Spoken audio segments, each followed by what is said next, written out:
Hey guys, Dan22 back with more Spiral Knights. Not last time, because, last time, I think last time was Apocrypha? I don't remember. But today, new thing. I think I can bring it up by bringing it here. Tortodornes are back! The Tortodornes. Tortodornes, not Tortodomes. That is me and my not really dyslexia being all bleh. But the Tortodomes. Drone, whatever, I don't give a fuck.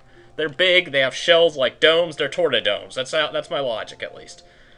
Tortodomes are back, and with them they brought this guy, who will tell us about the Tortodomes. He's like, we got problems, the fiends are being assholes again, and they say that. But they're not just back for, normalcy's sake. They don't just have the shields this time around. They actually brought something else with them, which is... It may not be the gunner update quite yet, but we do in fact have new guns, which is basically what this entire update's going to be. I'm not going to go fight the Tortodomes again. I'm just going to show off the new guns, because I haven't shown off, like, the 2 or 3 new shields that have been put out during promotions. There was one shield that I actually really liked, because it was a piercing and shadow shield that was extremely rare.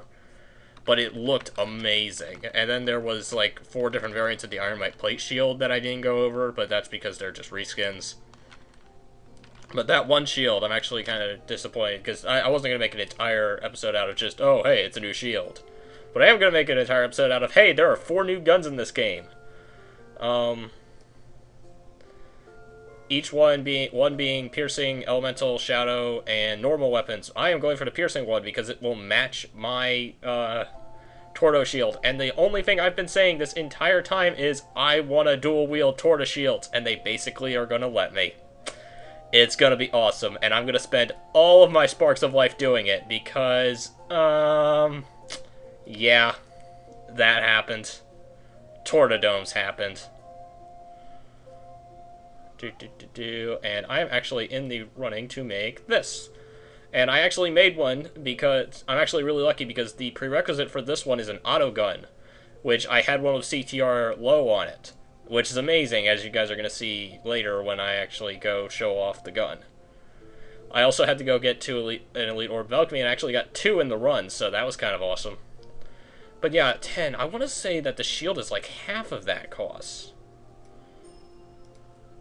No, that's 10 as well. Okay, I guess they were just dropping more last time, because I fought way more Tortodones this time around, and I had shells to begin with. Alright, let's make this sucker. Unique variant acquired. I already had the UV, which is chart CTR low. But yeah, they don't carry any status with them. It's just the 4 damage types this time around. And I actually... Okay, I do not have it equipped because I just made it, but my Quicksilver set, which I now finally have a Mercule helm. I've been looking for a helm for weeks. I've been doing nothing but recipe dives for a week, and I was like, okay, thank God, finally it showed up on the auction house. But we're gonna go show this one off, and I think I'm gonna go to the guild hall again. And by again, I mean, I already did this episode once as kind of, I was doing science and experimenting with it. But now that I know a little bit more about the gun, I think I could do a little bit more of a formal kind of thing going on here. Be a little bit more precise with what I do. What the hell am I even saying? What I'm trying to say here is, last time it was not as, it was just kind of me reacting to the gun. Now I can actually talk about it with some field experience and whatnot. And yes, I still am in KOE, even though we are basically as dead as can possibly be. We've had a recent, slight surge of activity,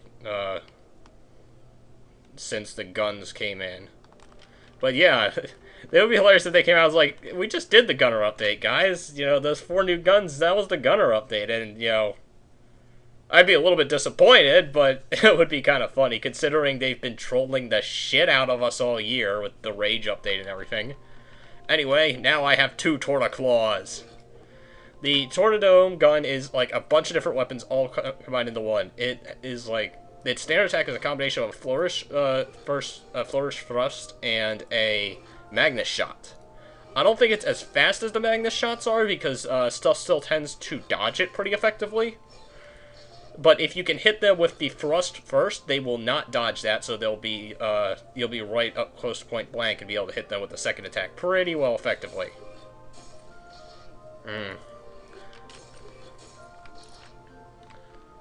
Now, the charge attack is another kettle of fish entirely. That is a pretty amazing thing, and as you can see there, if enemies take contact from those spikes, as well as being an effective destruction attack, if the enemies take contact the spikes, they will continue to take damage, and they will not actually take knockback from it. So what the idea is to lay down the area and then knock the enemies into it with this, because this has a decent amount of knockback to it. So if you can zip around and find some enemies that knock into the spikes, or have a group of people who can all knock them in, you can actually start racking up the damage pretty strong. Not only that, but I just imagine how much of a destruction force this could be with, say, a Gravitron Vortex or something. And that will get me into damage types. Because these guns are not dealing any type of status, and they are just straight their damage, it becomes very quickly which ones are going to be effective and which ones are not.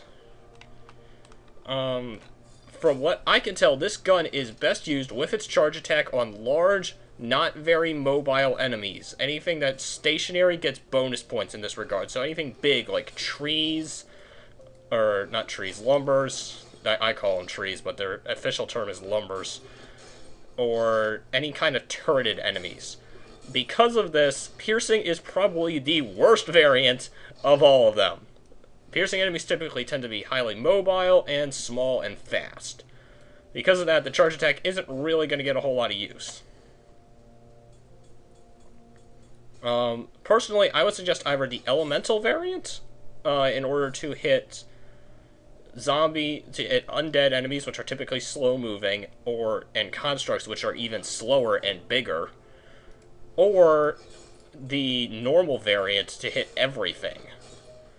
Shadow is also worth mentioning for jellies, but unfortunately gremlins are going to do a good deal of dodging. Now, the elemental variant obviously has a pretty steep competition against the Polaris, and honestly, at the end of the day, it's Polaris that's probably going to win out in that competition. The extra shock damage is just going to murder everything. The normal variant, however, it makes a very interesting case for itself in that there aren't a lot of normal variant guns that have kind of, I'd say, extra add-ons to them. Like, the Valiance is a good gun. I use it. Or, I used to use it before I got Polaris. But it doesn't really have anything big, except that its charge attack has a really strong knockback. But even with that, you're not going to use that charge attack too much. Its knockback is also good for a medium range kind of thing, usually within the range that the Polaris' knockback has not yet taken effect. However, this one is knockbacks well within the point-blank range, and can actually do exactly that thing that the Valiance does. If you want to know about Supernova, I don't really value it too much. It's basically a Polaris without the shock damage or elemental, and it works effectively, but I typically see it as a replacement for the Polaris more so than a normal damage gun in its own right. But the normal damage version of this is actually well worth considering, in my opinion, even though the elemental unfortunately will probably lose out against Polaris. The normal damage variant can actually probably hold its own just because of the fact that it doesn't have to compete against that shock damage. Not only that, but it's going to hit everything effectively, so no matter what it is, if it's slow, big, and can take lots of chip damage, it's going to hurt it. And it's going to hurt it a lot. That being said, this set is kind of designed to be kind of a interesting, fun set, because I got my Suda Ruska on here, which I have not used enough. I love my Suda. I don't know why. It's just effective. And it's kind of just designed to be a big, slightly slower moving set. Hence why I had the Mercule to increase my speed. So with that, I'm going to try using this effectively. And it's overall, you can't go wrong with any of the variants really, because they're all pretty fun to use. I've heard at least one person saying like, oh, the charge attack always misses. You're missing the point of the charge attack. The charge attack is designed to be a kind of area of denial kind of thing, where you lay down this area and you're effectively clearing an area to be safe in. It works kind of like a haze bomb. It's not necessarily what is in there, it's being able to get stuff trapped. And as I said before, if you've got friends who are bombers and have like vortex bombs and whatnot, this thing is gonna get fun really fast. Like even more so than Polaris spam into vortex bombs. This thing's gonna get fun.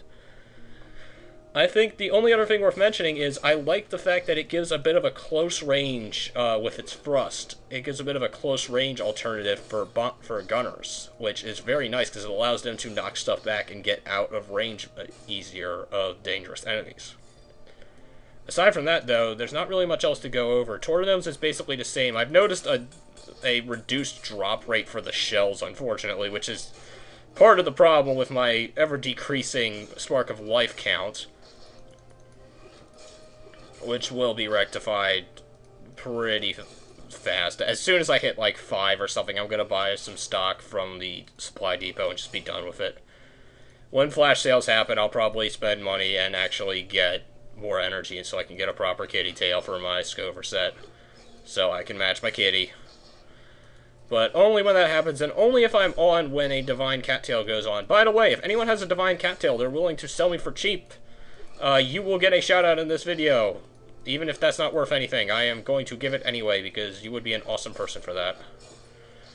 Anyway, until the next big update comes out, which will hopefully be Gunner, and not just random guns. Man, this is going to be weird. I will see you guys next time. I'm going to keep beating the shit out of these boxes with my claws. See you guys then.